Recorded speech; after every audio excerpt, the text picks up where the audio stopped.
I'm Andrew Henderson, the author of the book, Nomad Capitalist, and this is Nomad Capitalist, where we do a longer form deep dive into the human side of living the nomad capitalist lifestyle beyond the offshore tax planning and second passports and international investing. There are a lot of issues that I know you guys are interested in talking about life, mindset, what it's like to be out here, and that's what we do here on Nomad Capitalist. Today I am sipping on a lovely Vendome tea. It's a nice caffeine-free red tea with some citrus fruits. Really enjoy that tea and looking forward to that when we're done. Got a really nice comment from Jason, a question actually, if you will, that says, "Hey Andrew, considering you're regularly on the move, the Australian government says international travel will not return to normal until 2023. How would you feel being stuck in Kuala Lumpur for 3 years? I know you were set up, but 3 years in one place is a long time, especially on your schedule." This is an interesting question. We've got another question I'll get into later about traveling around. But what I want to talk about is the importance of making sure that your nomad capitalist plan is put in place. And really, to me, nomad capitalist planning is all about having redundancies, having backups. We talk sometimes about tunnels, having bank accounts that might have only $500 in them, but you could always ramp them up if needed. And I had a guy who said he was in the military once. He came from the military background. He said we always had multiple redundancies. Now, the day I start taking all my advice from the Australian government is the day I close up shop. I think 2023 sounds a little bit aggressive because, aggressive as in it'll be sooner, because I realize that despite what the government wants, and that will play a role here, particularly in the West, people want to get back to normal. People have short memories. But this does speak to me about the issue of choosing wisely, because I know several people who live in Asia, who live in Europe, who live tax-friendly lifestyles, who live lifestyles in places that are relatively free, who went back. I know of 3 or 4 different cases of people who went back to the US and to the UK. And I think in most of those cases, if not all of them, all their offshore tax planning work, where they were living in places where they were treated best, that's going to be undone because they're going to be sucked into the tax net in their countries. Meanwhile, I was talking to one of my friends. He's like, "I'm miserable here. It's so many rules, so many regulations." He said, "Where I was living would have been much more free, much more comfortable." And so, choosing wisely where you spend your time is important. For years I've been warning people through things like the foreign earned income exclusion in the US. I said, hey, if you get 4 weeks or 6 weeks or 3 months in your country, make sure you're not cutting it too close and make sure you have a way to get out, because they're not really too concerned with the hurricane coming through or the protest in the streets about how you couldn't get out of the country and how you get sucked back into the tax system. So from a tax planning perspective, it's important to choose wisely, but just from a personal freedom lifestyle perspective, I do feel pretty comfortable being in Kuala Lumpur. And I'll tell you what happened kind of in the worst of things, kind of late March, early April. I live in the middle of Kuala Lumpur. It's pretty much a foreigner area. It's an office area. And this area was relatively left alone because there weren't a lot of problems here. And so we had a relative amount of freedom. I actually got a lot of work done. It was kind of nice. I'm kind of thinking maybe I should do this a month, a year, every year and just not have to leave the house. But I was able to go in and get all my groceries, and Mrs. H and I had a great time for a number of weeks, trying fine cheeses we never had the chance to do, and trying new wines and just cooking some really nice food. It was a nice time to do stuff that we had on our personal to-do list for a while. And we had all those conveniences here in Kuala Lumpur. And so in that sense, I'm kind of glad that I wasn't in, some of these more far-flung places, Cambodia, for example, right? But that brings me to a concept that I think is important to talk about, which is hard liberty versus soft liberty. Because there are a lot of folks who are from Australia, from the United States, for example, where I'm from, talk about, in our country, we have a constitution, we have guaranteed rights, the government can't do this, this, and this. And so that's why our country is better than the places where you are, Andrew. And a lot of people, I think, are concerned about the idea of living in a Malaysia or any number of other places because these countries don't have the exact same framework that they may have. And that may be true. What I've said is, a lot of us who live this nomad capitalist lifestyle, there's a certain bubble that rides on the top of society. You know, you're not going to move to Malaysia. You can make friends, you can become involved, but you're never going to totally get it. And they're never going to totally welcome you as one of them. That is certainly something that many Western countries have that is unique. Although, look at what happens in some of these Western countries. Are you ever, if you're a Chinese person or if you're an African person, are you ever fully accepted in everyone's mind? No. But certainly it's more possible. What I would argue, though, is in places like here in Asia, they're going to look at you and say, you're not Asian. In fact, I've joked with my friend Reed from Invest Asian. We talked about this Cambodian citizenship opportunity that's existed over the years in different forms. And I've said, what if you went to Angkor Wat and you tried to avoid the $20 entrance fee with your Cambodian passport? And he said, my guess would be they would say, this is a joke, this is not real, get your fake passport out, give us the $20, even though you're a Cambodian citizen in this example. They're like, but you're not really Cambodian, we don't believe this, just give us the $20. That lack of quote-unquote acceptance to me is different than most people think, because in many ways you'll be treated perhaps even better in many countries than locals will be. And they'll just respect you and treat you like the foreigner who is a little bit different, and you're not part of the local culture, but they'll treat you just fine. And I think that's something that you may have to come to terms with if you're going to live in certain parts of the world under the nomad capitalist lifestyle, right? Now, you could go to a place like Dubai where everyone's a foreigner, and so therefore it's an ecosystem of foreigners just interacting with each other in this very kind of regimented, nice way. But, in places like Asia, it's going to be different. Even in parts of Latin America, it's going to be different. I don't think that's bad. What I also think is, going back to hard liberty versus soft liberty, the United States, you have a constitution that guarantees certain rights. What I can tell you is, I've gone through certain airports. I forgot I have a water bottle with me, and I go through the screening, and then I get to the gate, and I find out, I have this half-consumed water bottle with me. They're just not as strict, and maybe that's not a good thing. I shouldn't be saying that, but the fact that rights are guaranteed or rights are not guaranteed does not mean that you can't have those liberties. I think in most of the world, outside of the Anglo world, or outside of the West, certainly, people are just a lot more laid back. And, we work with folks occasionally who, one of the questions I ask everyone is, have you ever been arrested and convicted of a crime? And we'll occasionally have someone who's like, oh yeah, I was convicted of a crime once, and I'll ask them what the details are. And it was like the stupidest thing. It's like, I think there was one guy we had about a year ago, he's like, I was sitting at a bus stop when I was 18, and I had been drinking, and I was like, just making I was shouting or something, and the cops came by, and they gave me a ticket, and I had to plead guilty to disorderly conduct for just, being loud around the bus station. And then you go to a lot of the country, you go to, Montenegro or something, or Malaysia, and they're like, well, why would they do that? It's so stupid. I had a couple guys who were friends of mine, I think from Serbia, and they went to visit the U.S. to maybe for studying for 6 months or something. And they got out of the airport terminal, and they were talking to each other, waiting for the taxi, basically, or waiting for their car. And they were talking to each other, in a culture like Serbian culture, and it's loud, and people, sound to a Western perspective, sound a bit aggressive. And so someone called the cops on these guys. And so the police come over, and they're like, we heard you were fighting. And they start to, really take control of them. They said, we're not fighting, we're best friends, we're talking. Someone literally called the police. These guys were fighting. They're just speaking to each other loudly. And so, hard liberty versus soft liberty. You may have certain, inalienable rights that are guaranteed in these glorified Western legal systems. Nothing wrong with that.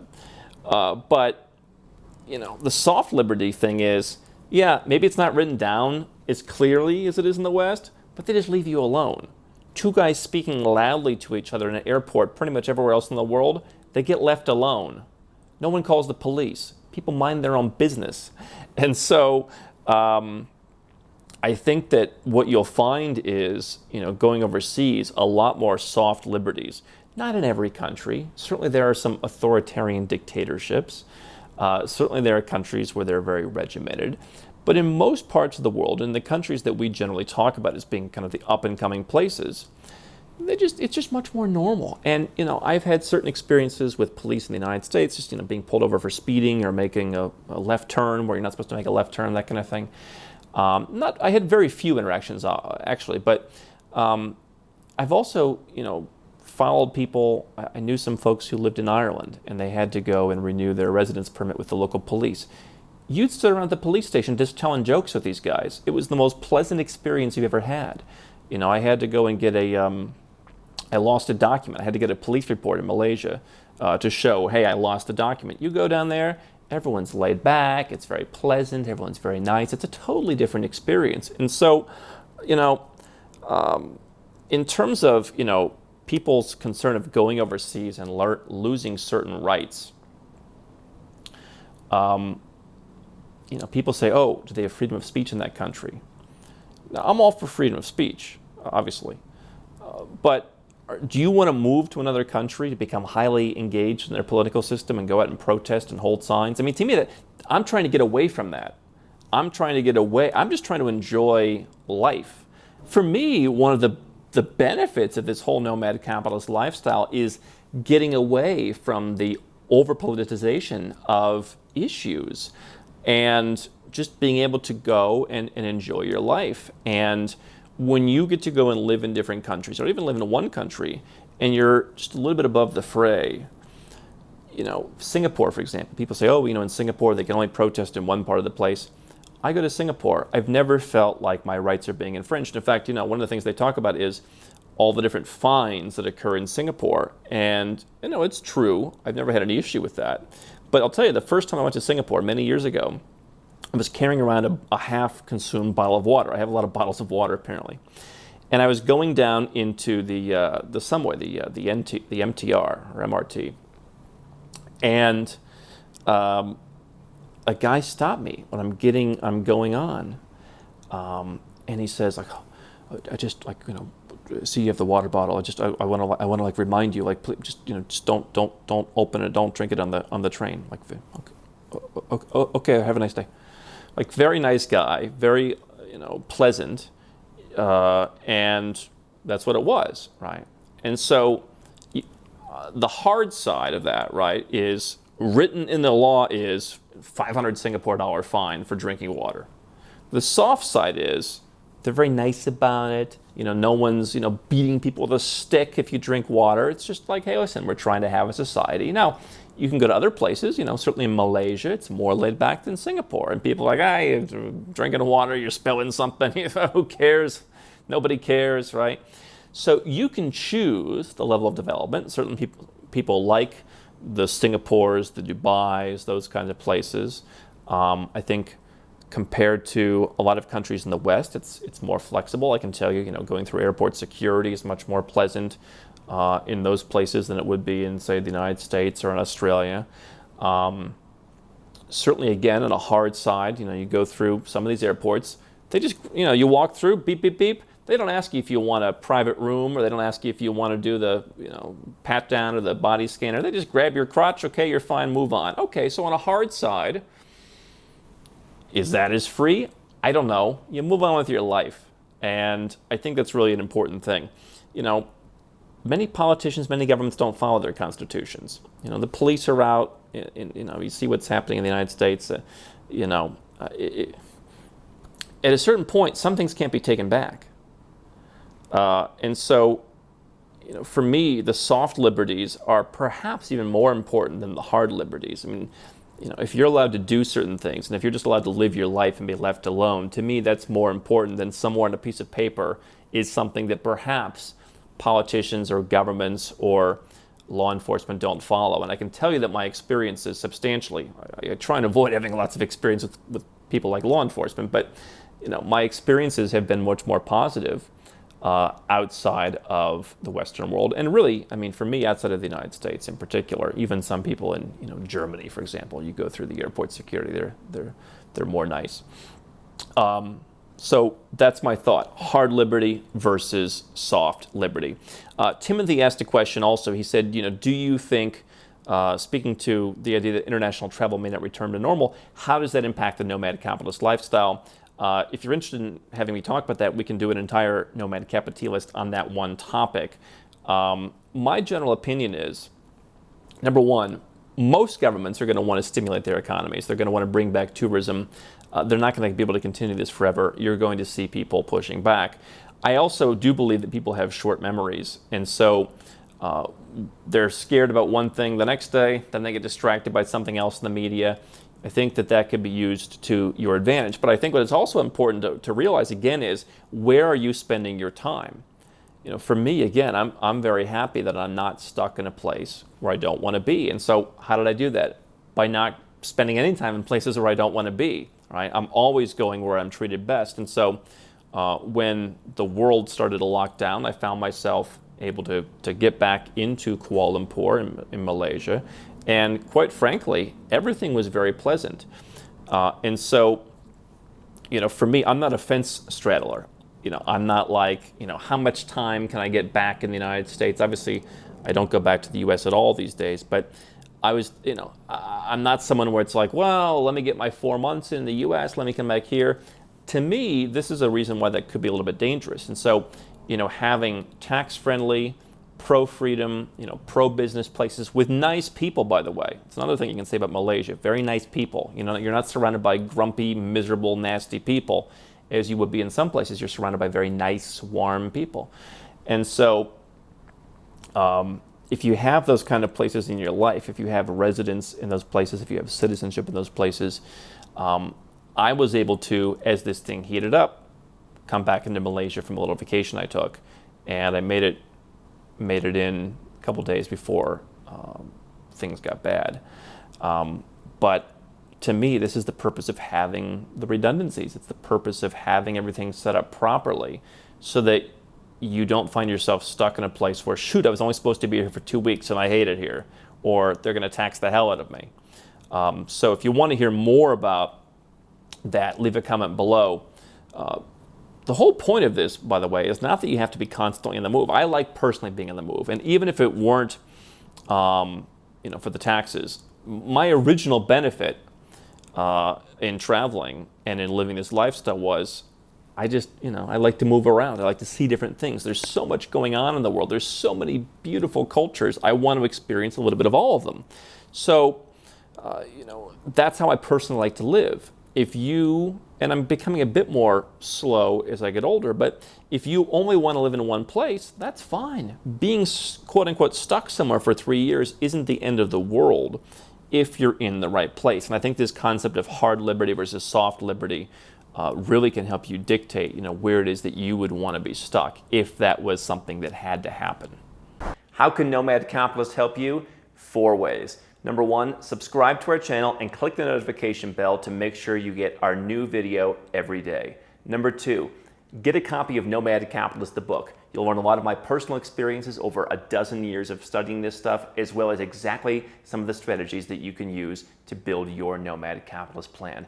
Number 3, if you're not sure where to start, but you want to come and learn from my team and I, you want to come and mingle with like-minded people, learn more about our live conference, Nomad Capitalist Live. It's coming up soon. And number 4, if you want some help right now because you've got a burning issue, you need something solved, you want to lower your taxes, get a second passport, or build the Nomad Capitalist lifestyle of your dreams, go to nomadcapitalist.com and click on Become a Client.